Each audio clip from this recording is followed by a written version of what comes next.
नमस्कार, वर्णिका हिंदी के खास कार्यक्रम में आपका स्वागत है। आपके साथ मैं हूँ संतोष सारंग। बालकृष्ण शर्मा नवीन की एक कविता है, कभी ऐसी तान सुनाओ कि उथल-पुथल मच जाए, एक हिलोर इधर से आए, एक हिलोर उधर से आए।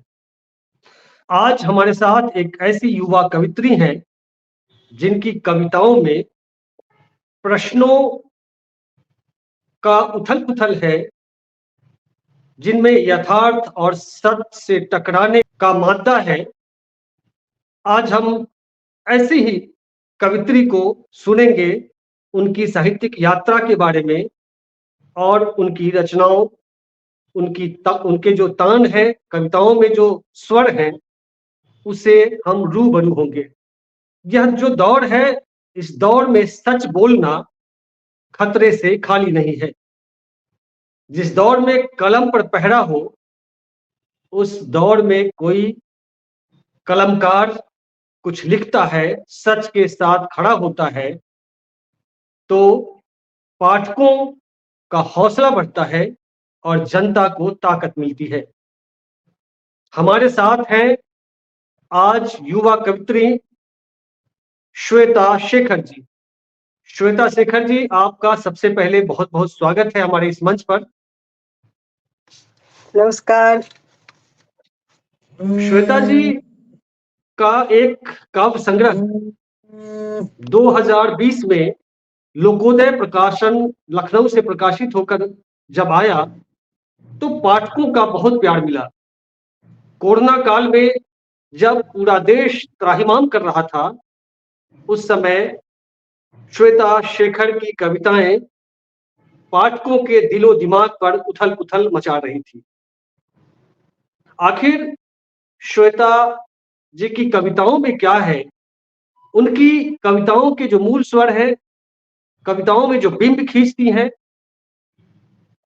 यथार्थ का अंकन करती हैं, रिश्तों के रेशों को सुलझाती हैं, इन तमाम चीजों से आज हम रूबरू होंगे।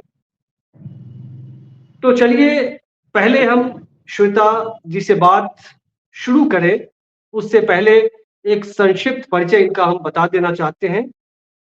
श्वेता शेखर जी समस्तीपुर जिले में पैदा हुई। प्रारंभिक शिक्षा दीक्षा दलसिंह सराय के बालिका उच्च विद्यालय में शुरू की पढ़ाई उन्होंने पूरी की।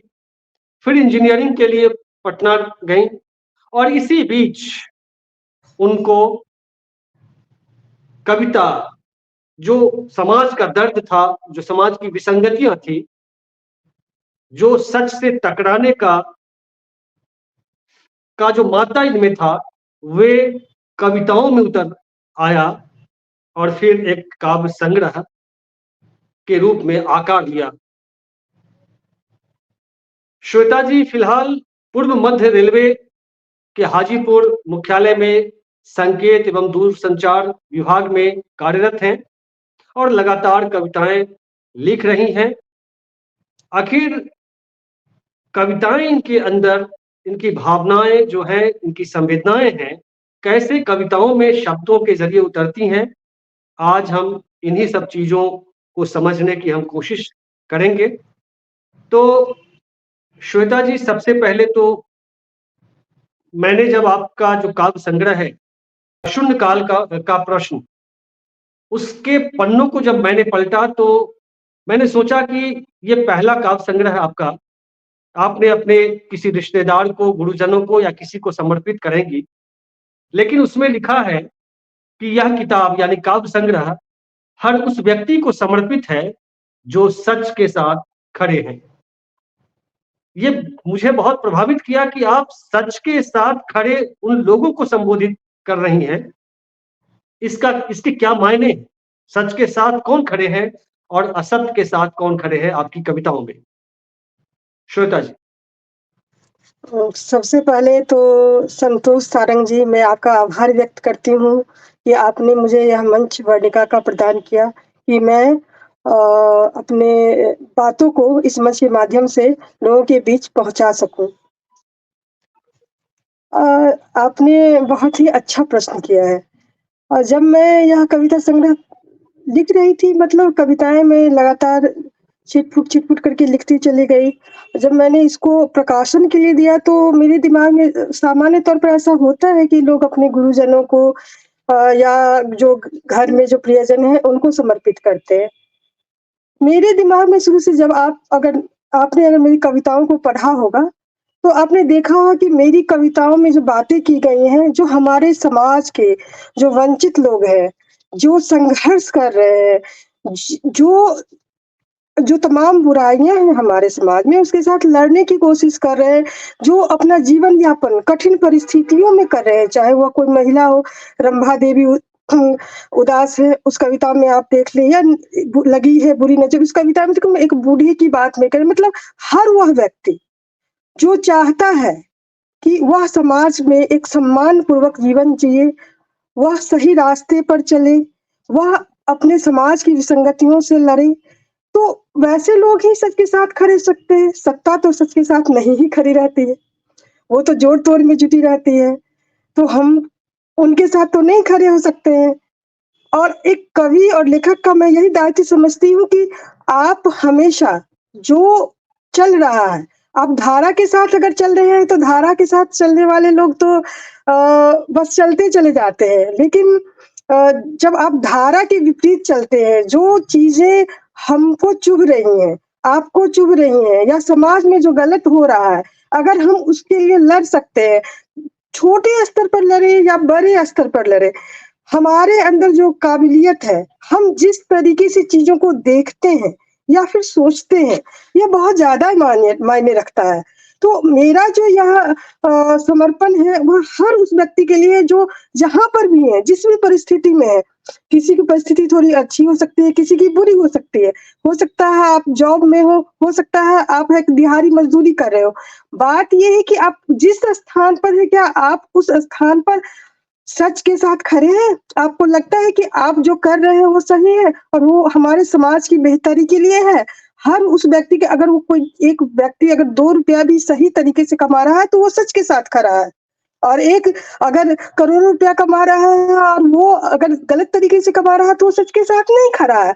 एक अगर स्त्री है, एक अगर मनुष्य है, जो किसी भी जाति का हो, किसी भी समाज का, वो किस प्रकार से अपना अपना थिंकिंग रखता है, अपने आप को इस समाज में सर्वाइव करा रहा है।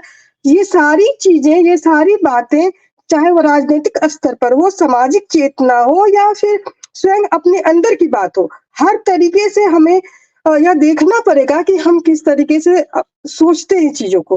तो मेरा हर उस व्यक्ति को यह समर्पण है, जो कहीं न कहीं सच के साथ अपने आप को जोड़ पाते हैं, तो मैं उन सबके साथ खड़ी हूँ। अगला सवाल ये है कि आप पढ़ने, लिखने और तर्क करने में यकीन रखती हैं।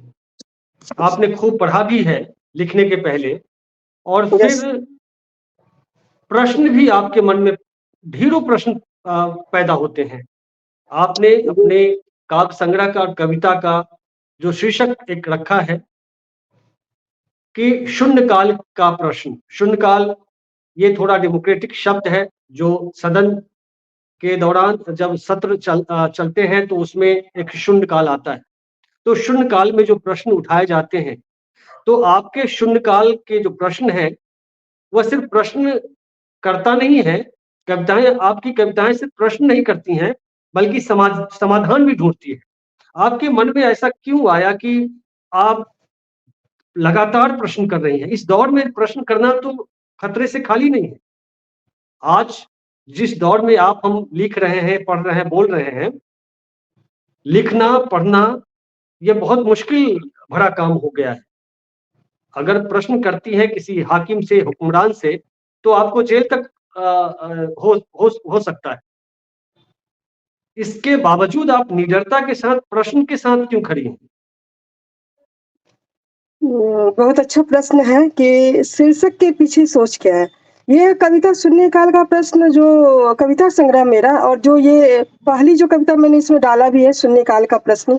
एक्चुअली जब मैं कविता लिख रही थी तो पहले बहुत सारी कविताएँ मैंने लिख ली थी, बाद में मैंने इसको लिखा था। तो जब मैं इसको लिख रही थी तो हमेशा मुझे लगता है कि कोई भी व्यक्ति जो होता है, जो संवेदनशील है, उसके मन में जो चीज़ें हैं चलती रहती हैं, चाहे आप हो, हम हों या कोई भी अ, मुझे लगता है कि एक सामान्य व्यक्ति भी सोचता ही है, सब कोई सोचता है। लेकिन वही जिसकी संवेदनशीलता थोड़ी ज़्यादा होती है, वो ज़्यादा चीज़ों को माइन्यूटली देखना शुरू कर देता है। होता क्या है कि जब मैं जॉब करती हूँ, तो निश्चित है कि मैं हमेशा बाहर निकलती हूँ लोगों से मिलना-जुलना, रास्ते में भी बहुत सारी चीज़ों को देखना। तो जो भी घटनाएँ घटती रहती हैं, घटित होती रहती हैं, वो मन पर एक प्रभाव छोड़ती है। तो और मेरा शुरू से ये नेचर रहा है, ये कविता में भी ये यही बात आई है और मैं शुरू से मैं जब कॉलेज लाइफ में थी या स्कूल में भी थी, तो मेरा ये नेचर रहा है कि मुझे अगर कोई चीज़ गलत लगती तो मैं अपोज़ हमेशा करती आई हूँ। ये मेरा नेचर है, ये मेरा बेसिक नेचर है कि मुझे अगर लगता है कि यहाँ पे गलती हो रही है तो मैं उस वक़्त ये मैं भूल जाती हूँ कि जैसे एक सामान्य डर जो होता है मन में कि अरे लोग क्या कहेंगे या इससे मेरे करियर पे बुरा प्रभाव पड़ सकता है। अगर मेरे सामने वाले के साथ गलत हो रहा है तो मैं आगे बढ़ कर के उसके लिए भी बोलूँगी। ये बिना विचार किए हुए कि उससे मेरा क्या नुकसान मतलब और मुझे लगता है कि जो भी संवेदनशील इंसान है, जो जिसमें भी रचनाशीलता है जिसमें भी ईमानदारी है, वो यही कर रहा है। चाहे हम हो या आप हो, हम लोग सब कोई जो भी और यही होना भी चाहिए। साहित्य हो या कला का कोई क्षेत्र हो या कोई एक सामान्य ही इंसान के सबके अंदर ये चीज़ है हो जाए, तो दुनिया कितनी अच्छी हो जाएगी। जो प्रश्न है वो तो सबके मन में आते ही हैं, लेकिन होता क्या है कि कुछ लोग उसको छोड़ देते हैं और आगे बढ़ जाते हैं जीवन। कुछ लोग होते हैं कि उस चीज़ को पकड़ लेते हैं और उस पर मंथन करने लगते हैं। तो शायद मैं ऐसी हूँ कि मैं उन चीज़ों पर मंथन करने लगती हूँ अब कि क्यों ऐसा हुआ? अगर ये हो रहा है तो क्या ऐसा होना चाहिए? मैं अपने आप से सवाल पूछने लगती हूँ। मेरे मन को ये सवाल मथने लगते हैं और मैं नहीं रुक पाती हूँ और यही उथल-पुथल जो है, यही कविताओं के माध्यम से मेरी कविताओं के माध्यम से यही सारी बातें निकल के आ जाती हैं मेरे जो भी मेरे मन में है, तो मुझे लगता है कि जब मैं कैसे उस चीज़ को व्यक्त करूँ, क्या कर सकती हूँ अपने समाज के लिए? तो मुझे जब कुछ रास्ता नहीं दिखता है, तो मुझे लगता है कविता वह माध्यम है, जिस माध्यम से मैं अपनी बातों को रख सकती हूँ लोगों के बीच में अपने जो मंतव्य है, उसको पहुँचा सकती हूँ। तो इसीलिए मैंने जो जितने भी कविताएँ लिखी हैं, अधिकतर प्रश्न उसमें आते हैं और मैं कोशिश करती हूँ कि कुछ इसका समाधान दे सकूँ। जो भी मेरे अंदर में समझदारी है उसके हिसाब से, उससे बेहतर भी समाधान हो सकते हैं लेकिन जो उस वक़्त जितनी मेरी थिंकिंग जाती है, जिस तरीके से मैं सोचती हूँ, तो उस तरीके से मैं उसको कविता को ख़त्म करने की कोशिश करती हूँ। और इसी क्रम में जब मैं ये कविता लिख रही थी, शून्यकाल मुझे बड़ा अट्रैक्ट करता। कि शून्यकाल जीवन में भी आते हैं। जैसे कि हम बहुत ऊँचाई पे जा रहे हो, अचानक से नीचे गिर गए, फिर से एक शून्य आ गया, उसके बाद मुझे एक नई शुरुआत करनी है। जीवन में हमारे जब तमाम उतार-चढ़ाव आते हैं, तो बार-बार ये चीज़ होता है हमारे साथ कि हमें लगता है कि अब हम इससे आगे नहीं बढ़ सकते हैं, हमारा खात्मा हो गया। लेकिन हमारे अंदर जो जीवटता होती है, वो हमें दोबारा उठा देती है। तो शून्यकाल ये सिर्फ़ आप इसको संसद के ये जो टर्मिनोलॉजी से नहीं देखिए, ये जीवन का एक सच है हमारा शून्यकाल। हमारे दिमाग कभी-कभी शून्य हो जाता है, लगता है कि अब मैं इस परिस्थिति में फँस गया हूँ या फँस गई हूँ तो कैसे निकलूँगी? लेकिन नहीं, जीवन खत्म नहीं होता। जब तक जीवन है तो तब तक जीवटता है और यही चीज़ मैंने इस कविता में लिखी है और यही चीज़ ये पूरी जो कविता संग्रह है मेरी, उसकी सारी कविताओं का जो एक होता है समरी समझ लीजिए, वो मैंने इस कविता में डाली है। अगर आपकी इजाज़त हो तो यह कविता मैं पढ़ना चाहूँगी। बिल्कुल, बिल्कुल। स्वागत है। हुँ।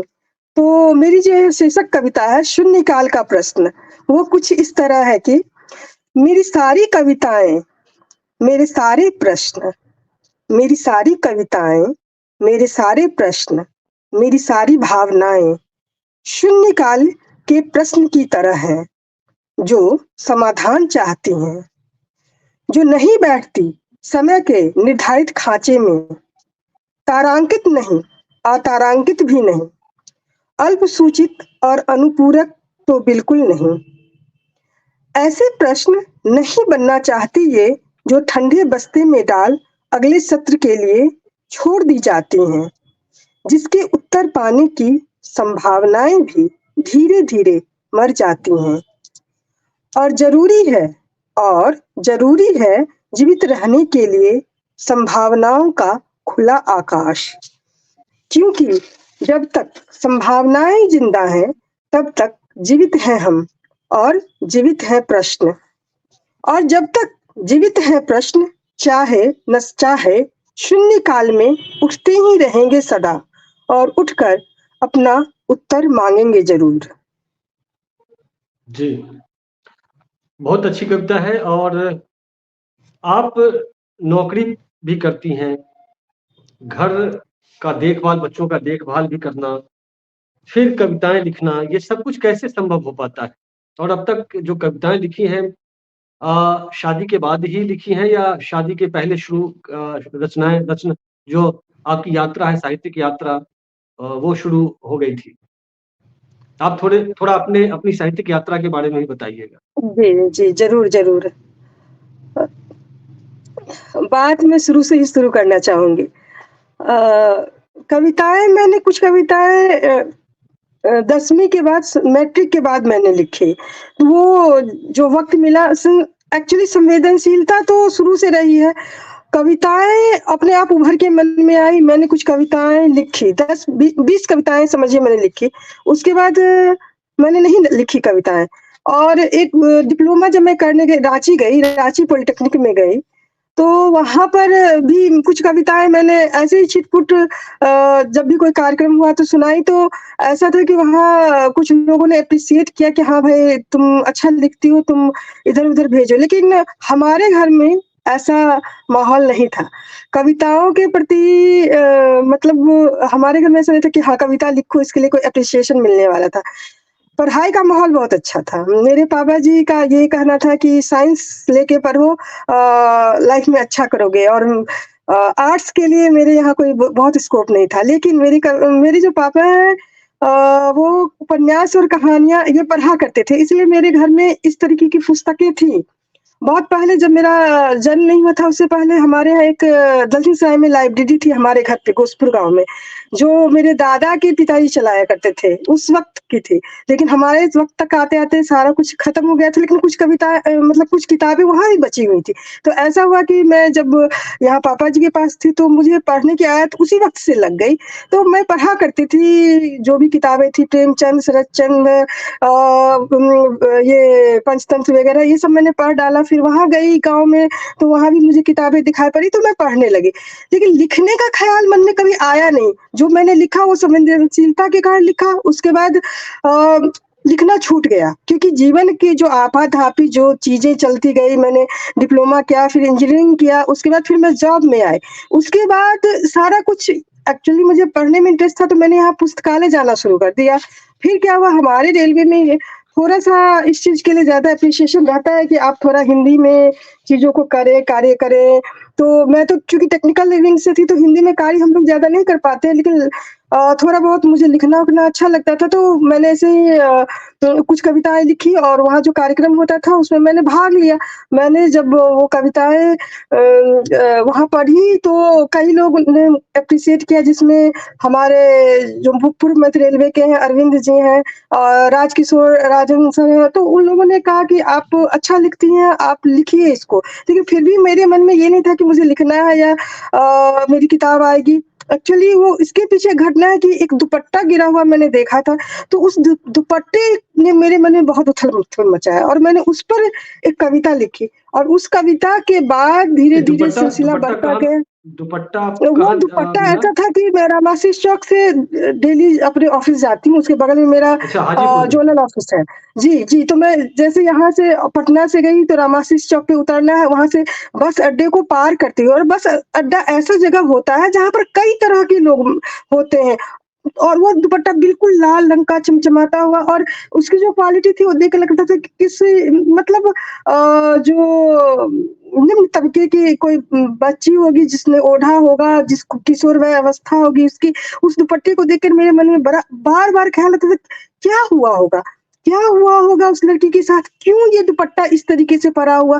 क्या होगी इस दुपट्टे के पीछे की कहानी? ये चीज़ मेरे दिमाग में इतनी ज़्यादा हंट करती थी कि मुझसे रहा नहीं गया। मेरे मन में जितने तरह के ख़्याल आते थे, मैंने सारे कुछ को लिख डाला कविता के माध्यम से। तब जाकर के मुझे मन में लगा कि कुछ शांति मिली। तो मतलब वो दुपट्टा और क्या हुआ कि वो दुपट्टा 4-5 दिनों के बाद गायब भी हो गया था। तो मुझे बहुत अजीब लगता था कि क्या हुआ? कैसे फिर गायब कैसे हो गया? मतलब बहुत तरह की चीज़ें, तमाम तरह की चीज़ें, वही देखिए, चाहने वाले तो रोज़ गुज़र रहे थे, मैं भी गुज़री, लेकिन मेरे दिमाग को उसने इतना ये किया, हंट किया कि मैं उस पर लिखने के लिए मजबूर हो गई। तो वो कविता लिखी, उसके बाद धीरे-धीरे फिर बर्तोल्ड ब्रेख्त को मैं पढ़ रही थी, ये तो पहली उनके कविता ऊपर थी आपकी? हाँ, ये वह पहली लाल कविता थी दुपट्टा। आपकी? हाँ, जी, जी, इधर के हाल के वर्षों में सबसे पहली कविता मैंने वह लाल दुपट्टा लिखी, और उसके बाद इस ढंग से तमाम चीज़ें चलने लगीं। ये 16 की उम्र मैंने बर्तोल्ड ब्रेख्त को पढ़ते हुए लिखा, और एक जो मेरी कविता है गेहूँ, गुलाब और हम, तो राम वृक्ष बेनीपुरी जी को मैंने पढ़ा था, उनका निबंध है गेहूँ और गुलाब, तो उसने भी मुझे बचपन में बहुत प्रभावित किया था। हालाँकि उन्होंने गेहूँ के ऊपर गुलाब को तहरीर दिया उस वक़्त, तो लेकिन वो चीज़ मेरे दिमाग में कहीं न कहीं अटकी थी, और जब जो बड़ी होती गई तो वो चीज़ें मुझे बड़ा लगता था कि मतलब जब हमारे चारों तरफ इतने सारे लोग हैं, भूखे हैं, प्यासे हैं, संघर्ष कर रहे हैं, तो किस तरह से मैं गेहूँ के ऊपर गुलाब को तरहीज़ दे पाऊँगी? तो ये चीज़ जो मतलब कुछ चीज़ें हैं, जैसे सूखी नदी उमड़ता पानी, वो कविता भी उसी तरीके की कि मैंने बचपन में एक कुछ तिलस्मी कहानियाँ पढ़ी थी, उसमें एक कहानी का शीर्षक था सूखी नदी उमड़ता पानी। तो ये शीर्षक मुझे हमेशा हंट करता था कि मतलब सूखी नदी उमड़ता पानी बड़ा जादुई सा लगता है, तो वो चीज़ अपने अंदर मैं बहुत महसूस करती थी। तो उसमें से भी एक कविता बन के निकली। तो इसी ढंग से जो कुछ चीज़ें, और जैसे 2 का नंबर, 2 तो गुना 2 आगे 4 बढ़ने के और 2। 1 मिनट रोकना जी, चाहूँगा। जी, जी, आगे जी। बढ़ने के पहले अगर गेहूँ, गुलाब और हम, ये है जी, ना? जी। जी, इसकी जी, कुछ जी। पंक्तियाँ अगर गुनगुना दें आप। गुनगुनाने लायक तो ख़ैर वो कविता नहीं है, काफ़ी सीरियस कविता। देखिए अभी तो वैलेंटाइन डे आ रहा है, 14 फरवरी, तो गुलाब को हम लोग उसका प्यार का भी प्रतीक मानते हैं, और हुँ, उसका बाज़ार काफ़ी ज़्यादा इधर बढ़ गया है। तो मैं वही आपने कहा एक पैरा, तो मैं वही पैरा 2 पैरा मैं इसमें से लेती हूँ। यूँ तो सुर्ख लाल गुलाब की चाहत ने गेहूँ के खेतों पर जमा लिया है कब्ज़ा। यूँ तो सुर्ख लाल गुलाब की चाहत ने गेहूं के खेतों पर जमा लिया है कब्जा। दूध से भरी मीठी बालियां गांव की पगडंडियों के रास्ते अब पहचाने नहीं जाते। अधिकतर सपनों में अब कभी किसान का पसीना नहीं आता। तेज रफ्तार से भरी जिंदगी में आंखों से गायब है नींद, पर खुली आंखें गुलाब की किस्मों को बेहतर पहचानते, और आज की पसंद को पहचानता है बाजार। पटे हैं गुलाब से चौक चौराहे, देव देवालय, और गेहूं हो रहे सिरे से गायब। जी, बहुत बढ़िया। तो आगे आप अपनी बात को आगे आप ले जाएँ। जी, जी। तो इसी तरीके से कविताएँ, बहुत सारी कविताएँ निकली। वो 2 गुने 2 4 और 2 प्लस 2 4, मुझे ये शब्द भी हो सकता है कि मैंने इंजीनियरिंग किया तो शायद इसलिए उधर भी थोड़ा ध्यान चला गया। वो चीज़ मुझे बड़ा आकर्षित करता था, कैसा अंक है ये? इसमें इस तरीके का तो और कोई अंक नहीं है जो इस तरीके का जादुई प्रभाव देता है, और उससे मुझे क्या मिला कि दुनिया 2 हिस्सों में बटी हुई है। कुछ ऐसे लोग हैं जो चीज़ों के पीछे भागते रहते हैं, उनके लिए रिलेशनशिप्स का कोई महत्व नहीं है, किसी चीज़ का कोई महत्व नहीं है। कुछ क ऐसे लोग रहते हैं जो जोड़ के चलना चाहते हैं। तो हमेशा से मतलब ये चीज़ें मुझे हंट करती थी, तो मैंने उसपे एक कविता लिखी। हिसाब वाली कविता जो लिखी, जो मेरी अंतिम कविता है हिसाब, उसमें मैंने इसी बात को रखा है कि किस तरीके से अंकों का जो है जोड़ वो हमारे जीवन को प्रभावित करता है। ऐसे ही कुछ कविताएँ और हैं जो कुछ लोगों से मिलने के बाद, जैसे कि एक कविता है जीवन और बसंत, जिसमें मैंने लास्ट में लिखा है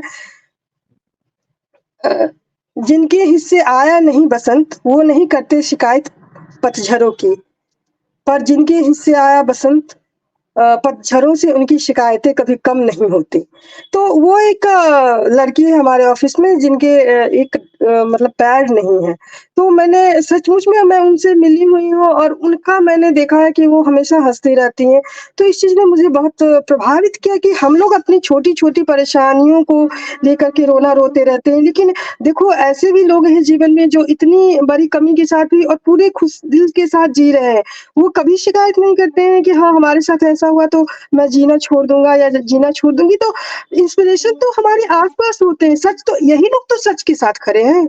और इन्हीं लोगों के लिए तो मैं लड़ रही हूँ, इन्हीं लोगों के लिए तो मैं कविताएँ लिख रही हूँ कि ऐसे लोग हैं, इन लोगों को सम्मान मिलना चाहिए, इन लोगों को प्यार मिलना चाहिए और जब हम ऐसे समाज का निर्माण करेंगे, जब जो भी वंचित हैं, जो भी किसी प्रकार से दिक्कतों का सामना कर रहे हैं, अगर उनको हम समाज पर जो हाशिए पे जो पड़े हुए लोग हैं, उनको जब हम मुख्य समाज के साथ जोड़ेंगे तभी तो हम एक अच्छे समाज का निर्माण कर पाएँगे। वही मेरी कविताओं का उद्देश्य भी है।